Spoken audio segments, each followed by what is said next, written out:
What's up, everybody? So today we're going to have fun. This is a quick video where I'm going to show you that you have options when it comes to creating layouts. We're going to take this layout right here as you see it. It's very simple. It's just like a contact section. We're going to stick with all the same exact UI elements that you see, but I'm going to show you so many different ways that we could take all of this content and create different layouts out of it. So I'll show you first couple. That works. This works. There's a bunch more. I'm going to save it for the actual video and not just show you all through the intro. And I'm going to explain, how I arrive at all of these and how you can too. So as always, if you haven't yet, make sure to subscribe and let's get started. In a recent study by Design Week, 70% of the respondents said that their company is investing more in interactive prototyping. So this is definitely a skill that you should consider adding to your repertoire. The sponsor of today's video, Framer, is here to help you level up. Framer is an intuitive, no-code tool making it easy for anyone to start prototyping.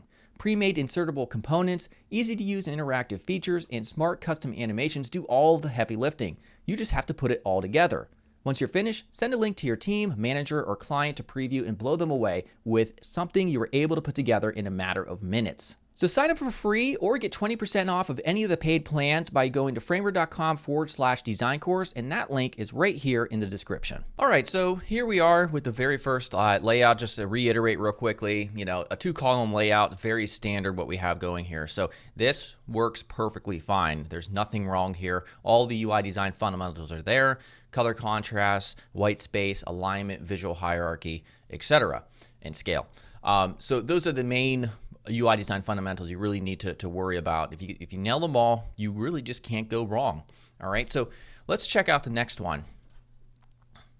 All right, so all we've done here is we just opened up that area and we expanded it all the way in that entire left column. And so if we go back just to show you real quickly, this is where we're going from, which, again, this works. I mean, you could still see wherever, the pinpoint would be on this fictional map for this business. But if you want to open it up more, you can do this. This works just as well. Actually, I say maybe it might work better because you see more of the map here. So that's another take that you can, you can move things in. You could do this. So here we're transitioning from a predominantly 2-column layout to a 2-row layout. And because of that, if I go back here, you'll see that this content section right here, this is basically 1, 2, 3, 4 rows. And that's because we only have a certain amount of horizontal space to work with because we have two 50% columns, essentially. Well, when we open up the amount of horizontal space or the width, we have a lot more room to work with. And so that's why I took these two, the phone number and the email, and I pushed them over into their own column on the second row. So just watch how that happens. Now it's filled out, because if this was over here, we would have this big open empty spot, or we would have to center this. It wouldn't really flow well or look right on a big desktop with all the white space on the right and left. So is this objectively better than the 2-column layouts or the 2 previous layouts I showed you? I mean, I wouldn't think so. I mean, all the UI design fundamentals are there. You can still see the map. That would be up to you to really, if you really wanted to hone in on what is more effective, you would have to do usability testing and user testing and A/B split testing, all that stuff. But still, you can't go wrong just by choosing this out of the gate over one of the others. So what else could we do? Well, we can make a minor variation to this, and it would change the layout. It would look a little bit more interesting. So let's see what that looks like. So we just pull this down a little bit more. We're keeping this area here, but we're keeping a white space or a literal white container around all the content. And so it just kind of overlaps on top of it. It's pretty nice. So again, we're going from this to this. Not a huge difference. We could even take it further. We could go all the way down. We still have this container or this card really that sits on top of it. The only thing you would have to make sure is that you can still see the pinpoint, based on the map location. But this still works too. I mean, again, now we're at like 4 or 5 different variations of layouts that would work pretty well. So let's change it up even further. So now here we're doing kind of like the broken layout thing where, we have this as kind of like a 60 or a 2/3 sort of width of the layout, and then offset here. And is the actual card. And you could also see that there's a big shadow because it looked a little strange without having, just having this go into white, into straight white. So at least we can now see the bottom of this card. Again, this works just as effectively as any of the other ones. Here's another one. So now I decided to take the contact us, make it a little bit larger, and create a 3-column sort of layout where we have a column here, and then a column here for the actual map location.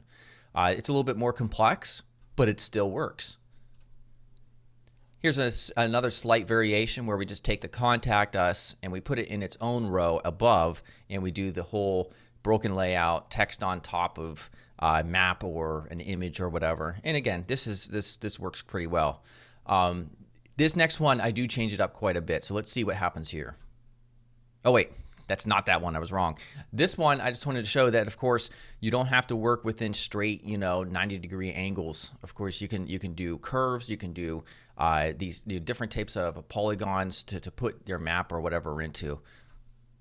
So this is one that changes up quite a bit. So I decided to take the location marker, and instead of just putting here at the bottom, put it on overlay on top of the map, because that makes a little bit more sense. So we're kind of creating an association between two relevant elements. So we have the location thing can just overlay it here, and then I think that gives a little bit more context. I didn't think about doing that initially. The only reason I stumbled upon this is because I was experimenting, trying to create a bunch of different layouts for the purpose of this tutorial. And then I realized, well, hey, there's a lot of value in that, because if you force yourself to try to think outside of the box, you can come up with some really great ideas, and usually they'll be better than just your first guess. So let's try another one. All right, so now we're getting into something a little bit more complex. If you want to see what happened there, we transition this to basically is still a 2-column layout, but we shrink this. And I thought it would be interesting to add this little center divider line, just because it was looking a little strange and not structured between these 2 columns here. But again, we're still keeping this area on top of the map, and then we have this other column here, which basically stayed the same. We can make some other minor adjustments to this. So we could also just kind of fill this in with like a light gray color to define the whole 2-column layout here. As you can see over here, I added this slight little kind of a rectangle, kind of just continuing and furthering on the lines that were created by this element here. So it has a nice kind of like a stripe in the middle. Again, this all still works just as effectively because all of the UI design fundamentals are there and they're working out quite well. So let's try another one. Now we're getting into something that's a little bit crazier.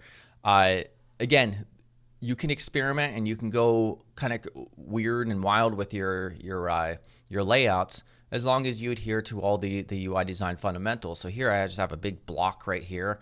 It's kind of encasing this center area where we have this main content.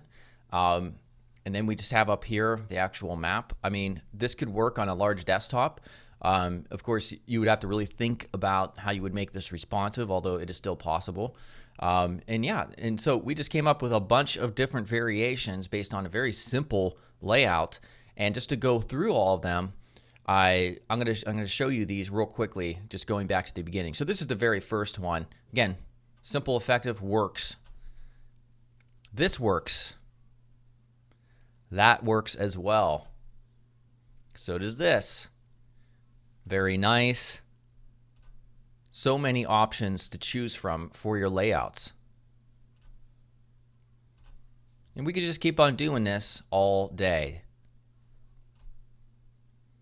All right, awesome stuff. So hopefully you took away just from this quick video that you have options.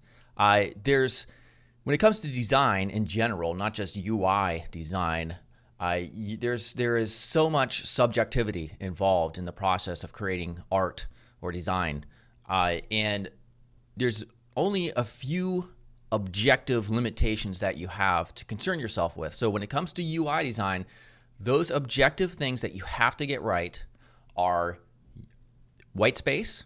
which is the actual empty space around and between your different various UI elements. You have it. Sometimes that's called negative space, by the way. Also, you have visual hierarchy, which is using the other UI design fundamentals like scale and color to emphasize important elements of the UI. You have color and contrast. It's very important that we're able to read and see the things that need to be seen. And we have scale. We have alignment, making sure everything is on appropriate paths and they make sense. And as long as you get those objective things right, you pretty much can't go wrong. You have a million different ideas, and I only touched on maybe 1% of them. If I had more time, I could probably create like 50 more variations. So hopefully you enjoyed that. If you did, make sure to subscribe, and I will see you soon. Goodbye.